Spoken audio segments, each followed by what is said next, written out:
For all the viewers who don't live in the northeast of England, it is in a sense time for a song, because I think this is a lovely accent which you could indeed put to music. It's spoken by thousands of people, now, every day of their lives, but to those not used to it, it's probably a little hard to follow at first.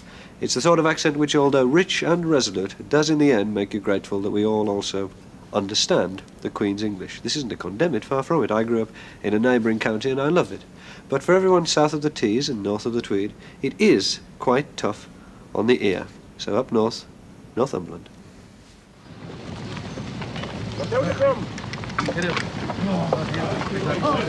Steady now, steady, bam. Lay down there. When he says he's far away from more sheep, he says, this afternoon. Well, if he doesn't get his cell in shortly, the heat will get him down. They'll never drive with the heat, you see. You've got to start all in this gym, get your sheep in before the heat gets up, and then you can walk away after that. I'll give it a quick. Oh, yeah. And we're not here because we want to be here, okay, we've got to do something. You got to live, you know. Oh, Christ, what a living. Now, Bob, because it gets out at the end of the season, capital D, 8%. That's not, you know, a lot of people wouldn't do, is it? Pretty sure the one. I couldn't have a...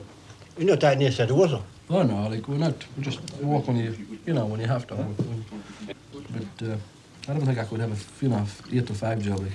Yeah. Such as... Just to put a 5 to 5. Putting car wheels on or fixing batteries up, you know. From 8 o'clock to 5, I couldn't do that, like. It's just not my type of work. Their type of work is shearing. They work as a team, wandering across the Cheviots every spring in the hope of making enough money in 3 months to last them, apart from a few odd jobs, for the rest of the year. Their voices, with those rolling R's pronounced from somewhere deep at the back of the throat, aren't easy to follow. It's an accent that's sometimes taken for Scottish and sometimes for the harsher urban lilt of Tyneside, and it's a way of life that's dominated by the sheep. She'll never die out, the sheep. We spent our time making these shepherd's walking sticks. This is how it starts away with the ram's horn. Then this is a post a little bit farther advanced. You see it's sort of pared down and straightened up. And it still has this bit twist on. But after we get them boiled and warmed and hot, we can get them pressed together. These what put in the long winter nights where, when I was a youngster, I was a shepherd in the upper Curraghill when I was brought up there, and this is what we spent the long winter nights with, make carving walking sticks.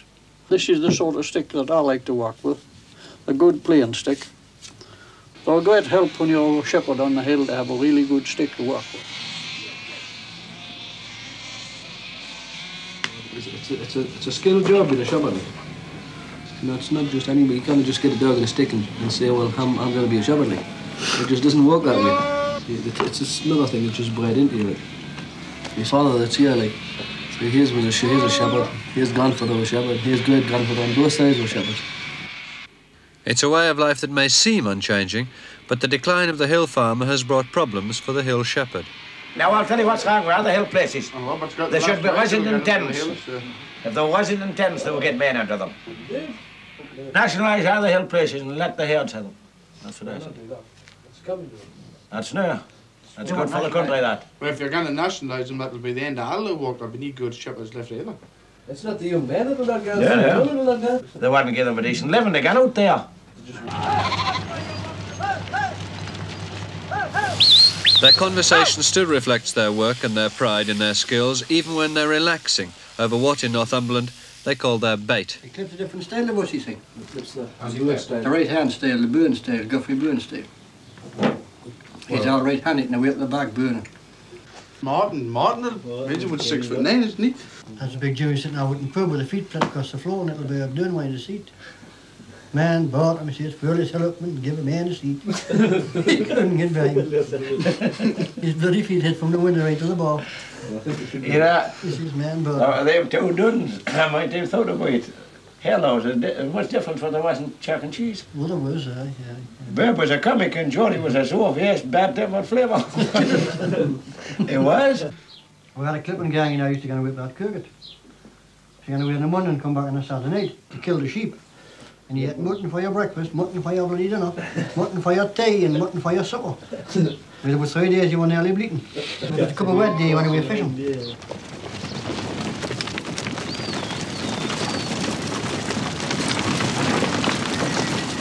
I'll shut this gate. We'll let it shut this gate. We have 3 days. I think you have 3 days. Take a bird for you. So I wonder how many people, if they'd turned on in the middle of that piece of film, would have realised that it was in England now. Oh, probably not. But I can remember the first time I went to Northumberland being absolutely unable to understand the word that was said. I went to one of the fishing communities on the coast, couldn't understand the word. And later on I learned to love it and got to know these same people up in the hills, these shepherds. And particularly I remember a piper. These Northumbrian pipes, they played with the bellows, you don't blow down them. Played with the bellows under one arm and the bag under the other. And they're really for playing inside the house. One old chap said to me that they weren't like the Scottish pipes. They were nutsy squally in the hoose. It's rather lovely. But it really is a way of life. And I think for lots and lots of people, many, many words there will be quite unintelligible. All right, well, let's get cracking on that, because, I mean, we have to sort of try to decipher, in a way, what was said. Now, going through that film, can you just pick out, you've made a lot of notes, pick out some of the words and tell us about what they came from, what they meant and that sort of thing? Yeah, but in fact there wasn't a great deal of vocabulary that was unusual. It was the way of the pronunciation. Again, the burr, the thing, as you mentioned, is deep down in the throat. Now the effect of that is to pull back the vowel sounds that are related to it. So when they say afternoon, instead of saying the r pulls it back and they say afternoon. And as soon as somebody said that r sound, the next 2 or 3 syllables become terribly difficult to understand, and you're really thrown. And words like work become walk, and then the effect of the W initially in a word, when an a sound follows it, in the standard language we've undergone what we call a rounding, so quarry has resulted from what was earlier quarry. They would still say quarry, and you notice one of them said whack. Now whack is our modern word in standard English, walk. And even the ordinary short sounds, like in a word like not, becomes nut, nut. A lovely sort of rounded sound which doesn't exist, that sound, in standard English at all. One of the things, though, that I noticed, maybe just with these particular men, but a characteristic of most country speech is slowness of delivery and evenness of delivery. But these men were speaking very quickly all the time. Yeah, they were obviously eavesdropped on and were in quite a relaxed mood. I think Northumbrians give you the impression of speaking quickly because you have to listen to them so hard. Those chaps who were lying back eating their sandwiches over dinner time, they weren't really talking fast. They were discussing what ought to happen to the land, and you notice one of them said they ought to give it to the herds. The herds is the shepherds, the second part of the word shepherd, the herds. But they say how do you spell that? How do you spell it? Well, you herod. can't spell it. Herd, yes. Oh. It's H-E-R-D, I suppose. Yeah. It's the second part of shepherd, you see, the herd. But they say herd, and the R has that interruption. And then what was it they said? They wouldn't give them a decent living to gan out there. To gan out, yeah. Yeah, to gan out there. And of course this gan is another of these examples of the preservation of an old form, to gan, the old infinitive which has gone out in standard English and has given us our modern word to go. Yeah. And so you've got this conservative element, much of it literally unchanged over 1,000 years, going back unchanged all that time. We'll listen to a man now who specialises in using the Northumbrian vocabulary. Back to Northumberland and to Fred Reid. Fred Reid used to be a coal miner. He's retired now and in his 70s. His poems are all in the dialect, using local words, skillfully and, I think, movingly. The Northumbrian literary tradition that Fred Reid represents is urban, but it's not the voice of Tyneside. It comes from the east coast of Northumberland, around Ashington and Blythe, where, towards the end of the last century, new mining communities sprang up. As a boy, Fred Reid's first job was down this Ashington pit. One old chap used to put himself in the dark, and I could hear him in the pitch darkness, his tremulous, thin sort of voice with a childlike intonation saying, "The Lord's my shepherd, he takes care of me."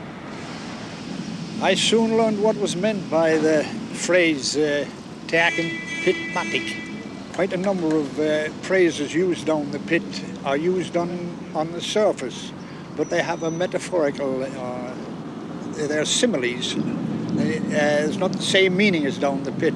For instance, if someone says to you, take your pipe till the rig guns out, that means that you've retired after lighting a squib, and you mustn't go into the place again until the rig's cleared away. Now that's what it means down the pit, but on the surface it means, well, keep your head, keep your cool, just hold on a bit, don't lose your temper, don't get hotted up. And then such phrases as bumping the deputy's kissed has a different meaning. It means that you don't get your own way on the surface.